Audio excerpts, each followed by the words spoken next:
नमस्कार मित्रों, दोस्तों, स्वागत है आपका मेरे YouTube चैनल सेलर एंकर पे।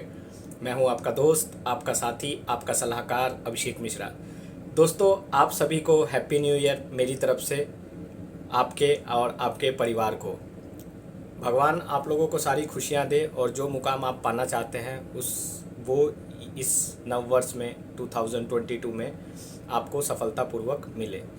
दोस्तों, मेरे पास काफ़ी कमेंट्स आते हैं, मैं कईयों का रिप्लाई दे पाता हूँ, कईयों का नहीं दे पाता हूँ। कईयों को लाइक कर देता हूँ तो वो समझ जाएंगे कि हाँ, मेरा कमेंट्स एक्नॉलेज हो गया है। इसमें कुछ कमेंट्स मेरे पास जो रेगुलर आ रहे हैं कि जो ये BSc nautical science DNS course के लिए मैथमेटिक्स बहुत हार्ड आती है क्या। दोस्तों, आपको बेसिक फंडे, आपके बेसिक कॉन्सेप्ट्स क्लियर होना चाहिए। यहाँ पे कोई आप 12th के मैथ्स का पेपर नहीं दे रहे हो, यहाँ पे आपसे बेसिक एमसीक्यू टाइप के क्वेश्चन पूछे जाते हैं जिसमें आपको ऑप्शन दिए जाते हैं। आजकल तो सब ऑनलाइन टेस्ट चल रहा है, तो आपको बेसिक प्रिंसिपल पता होना चाहिए, बेसिक फॉर्मूलेज मालूम होने चाहिए। इतना ज़्यादा टफ नहीं आता है, इतना ज़्यादा डीपली आप कोई आईआईटी का एग्ज़ाम नहीं दे रहे हैं, आप डीएनएस का एग्ज़ाम दे रहे हैं। तो दोस्तों, अगर आपका बेसिक काफ़ी अच्छा है, मतलब बेसिक काफ़ी अच्छा होना चाहिए, कोई भी आप एग्ज़ाम दे रहे हो, बेसिक को स्ट्रॉन्ग बनाइए और आपका अगर बेसिक काफ़ी अच्छा है तो आप आराम से पास हो सकते हैं। रही बात, ज़्यादातर क्वेश्चन मैथ्स और फिजिक्स के ही एप्लीकेबल होते हैं, केमिस्ट्री के भी आते हैं बट केमिस्ट्री का उतना ज़्यादा यूज़ नहीं है। यहाँ पर ज़्यादा यूज़ है मैथ्स और फिज़िक्स का। तो मैथ्स और फिज़िक्स के जो बेसिक थ्योरम हैं, बेसिक प्रिंसिपल्स हैं, वो सारे आप अच्छे से कर लीजिए।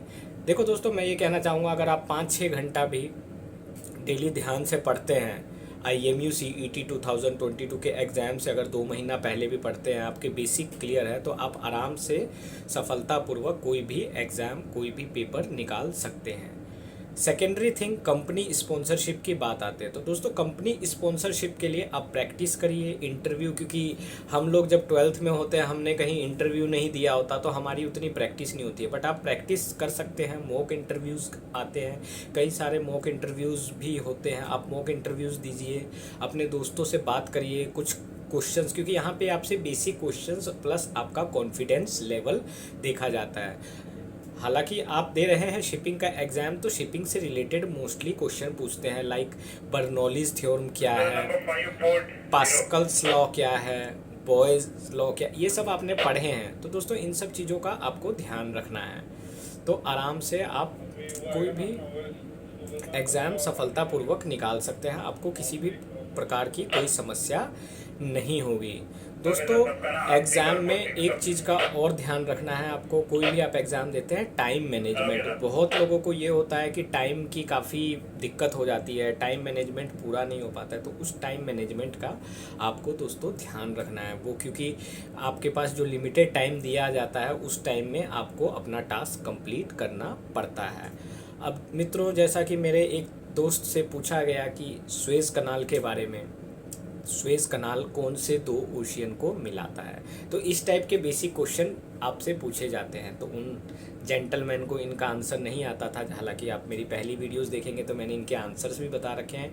मेडिटेरियन सी और रेड सी को दोनों के बीच में आता है स्वेज़ कनाल, और जब से वो जो एवरग्रीन का शिप ग्राउंड हुआ है तब से सुएज़ कनाल तो काफ़ी फेमस हो गया। तो आपको ये छोटे छोटे चीज़ें पता होना चाहिए, शिप के बारे में भी थोड़ा बेसिक नॉलेज होना चाहिए कि शिप कौन से प्रिंसिपल पे काम करता है, शिप में कितने क्रू मेंबर, मैंने इसलिए इससे पहले वीडियो डाली थी। कैडेट क्या होता है, डेक कैडेट कौन सी रैंक होती है, कौन सी रैंक करके डेक कैडेट जाते हैं, डेक कैडेट से 3rd ऑफिसर बनने के लिए कितना सी टाइम चाहिए। तो ये सब बेसिक छोटी छोटी चीज़ें भी आपको पता होगी, क्योंकि जो आपका इंटरव्यू लेते हैं, आप किसी भी कंपनी का दे रहे हैं, टॉम का दे रहे हैं, एंग्लो का दे रहे हैं, MSC का दे रहे हैं, SCI का दे रहे हैं, तो हर कंपनी के अलग अलग रिप्रेजेंटेटिव्स आपसे इंटरव्यू लेते हैं। तो हमें पता नहीं है कि वो आपसे किस टाइप का लेकिन क्वेश्चन पूछेंगे, लेकिन बेसिक अगर आपका क्लियर है तो वो आपका कॉन्फिडेंस लेवल देखते हैं। अगर आप आंसर नहीं भी दे पाते, देखते हैं लड़के में कॉन्फिडेंस है, बच्चे में कॉन्फिडेंस है, तो वो पास कर देते हैं। तो ये सब चीज़ें होनी ज़रूरी है,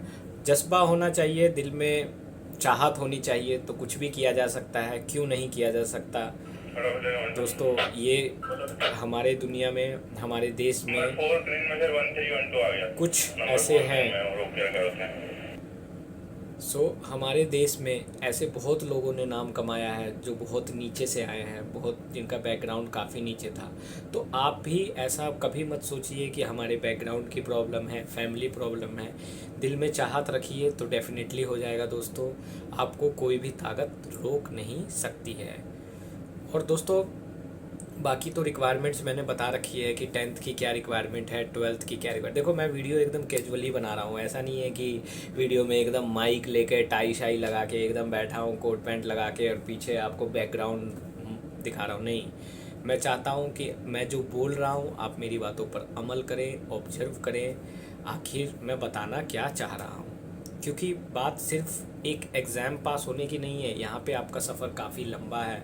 जब आप एक बार शिपिंग लाइन में आ जाते हैं तो आपको कैसे भी 10 15 20 साल या 25 साल जो भी करने हैं, तो आपका कोई भी कैरियर सेलेक्ट करने से पहले ये जानना बहुत ज़रूरी है।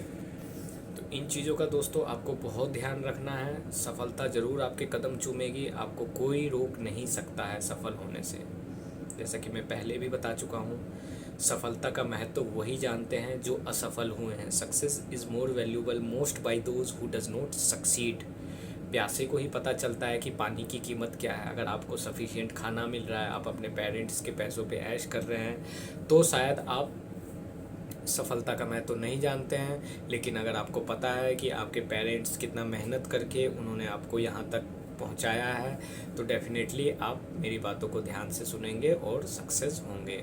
दोस्तों एक बार मैं और आप सबको नए साल की बधाई देना चाहता हूँ। ऑलरेडी मेरे 2 मंथ कंप्लीट होने वाले हैं, बस 2 दिन बचे हैं। इसके बाद अनदर 3 मंथ्स रिमेनिंग, फिर मैं भी घर जाऊंगा एंड फैमिली के साथ मिलूंगा। तो ये एक सी फेरर की लाइफ है। वो कुछ 5 महीने 6 महीने बाहर रहता है, 2-3 महीने घर रहता है। तो लाइफ दोस्तों, दुनिया इतनी छोटी है, टाइम का पता नहीं चलता।